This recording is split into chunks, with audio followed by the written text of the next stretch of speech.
All right, so this is the second half of completing problem 9-2B. We're under the third method, which is the double declining balance method.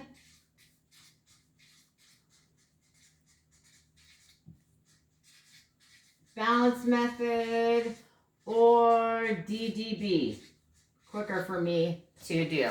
The double declining balance method is an accelerated depreciation method. So we front load depreciation in the early years of the asset, and then we have little or none in the later years of the assets. It's got two steps. So in step one, we determine the DDB rate. So the DDB rate is going to equal 2, that's double, times the straight line rate.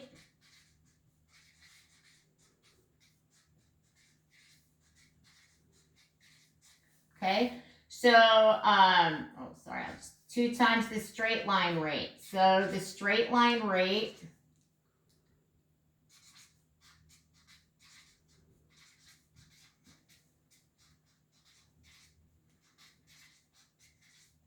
is going to be 1 over the useful life.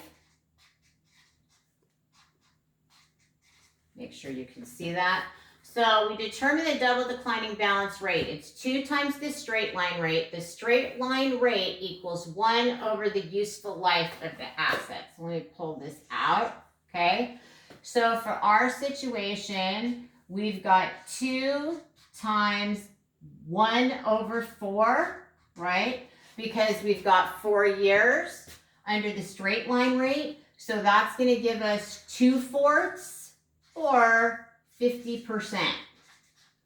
So you calculate that out depending upon how many years are in the useful life. Let's say you had 10 years in the useful life.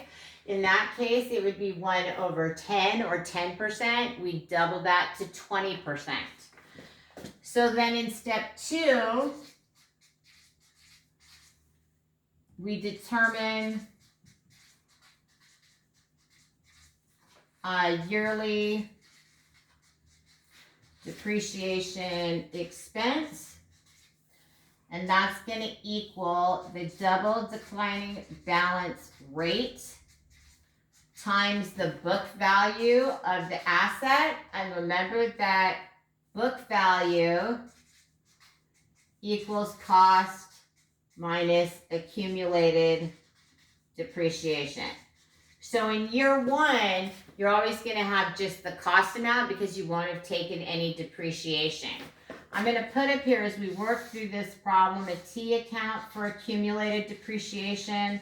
Remember that accumulated depreciation is a contra asset account. It has a credit balance. It's used to offset the related asset account on the balance sheet, and the book value is the amount that we actually include in total assets on the balance sheet. So we're going to calculate this out. So we're going to start with year 1 depreciation expense. Again, that's going to equal the double declining balance rate times our book value.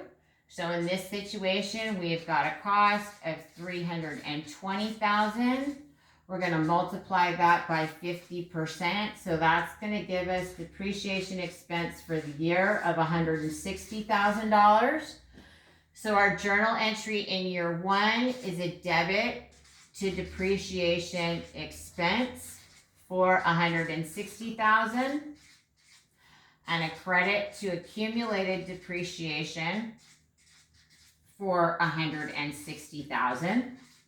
Okay, if I post that over here, $160,000, I'm going to put a 1 there for year 1. So at the end of year 1,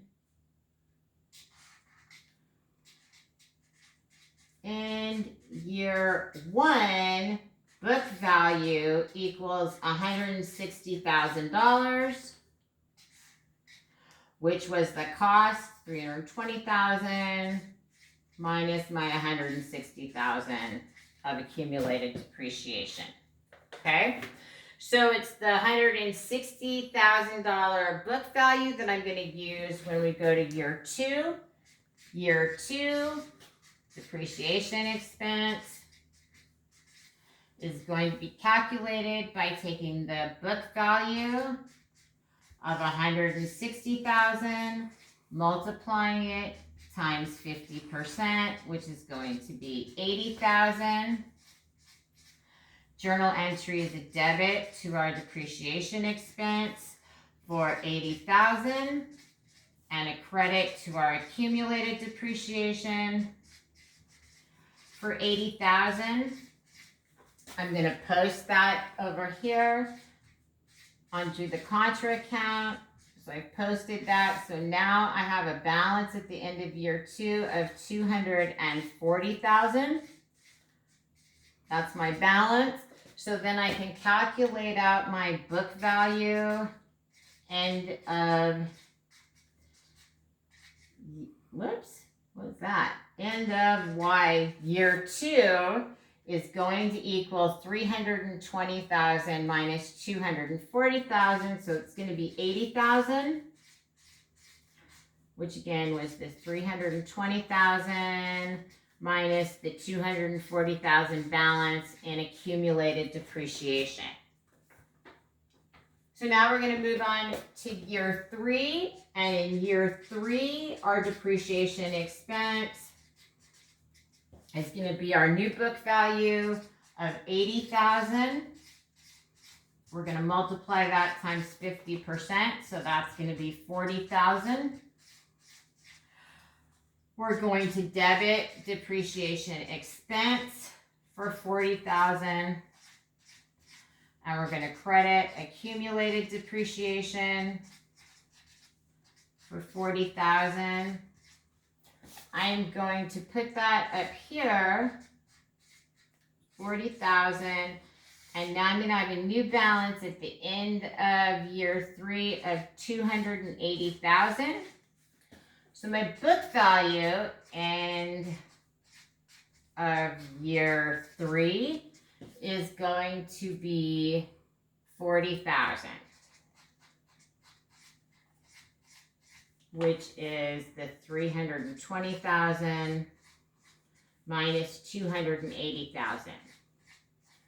So I'm going to move over here for a second before we do the final year. So you can see here I've included in the amount for year 1 of $160, the amount for year 2 of $80, the amount for year 3 of $40, right? So and I have a total, I've depreciated $280,000.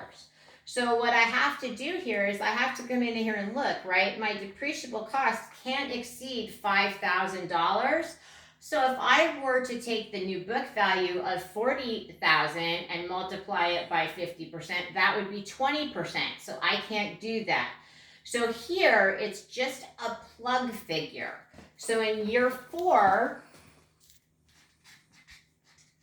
we can't go below, we can't be more than $285,000. That has to be our ending balance at the end of the useful life. So that means the amount of my depreciation expense can only be $5,000. I've got a debit to depreciation expense of $5,000 and a credit to accumulated depreciation for $5,000. I'm going to enter that in here, 5,000. I'm going to put plug figure. And sometimes when you're using this method, you'll have several years where you won't have any depreciation expense at all. It's going to come to $285,000 because that's our depreciable cost that we can do. So question 2 says, what method yields the highest depreciation expense in year 1? It's going to be the double declining balance method. That's going to give us the highest expense and the lowest net income. Lower net income, remember, means lower tax liabilities. So a lot of companies like to use that. Under the straight line method, that's the lowest. That's going to give me the highest net income. And then in part 3 it said, what method yields the most depreciation over the 4-year life? Well, each method will give you the same over its life because we can't go below that depreciable cost, and we can never go below 0 either. So that's how you calculate problem 9-2B.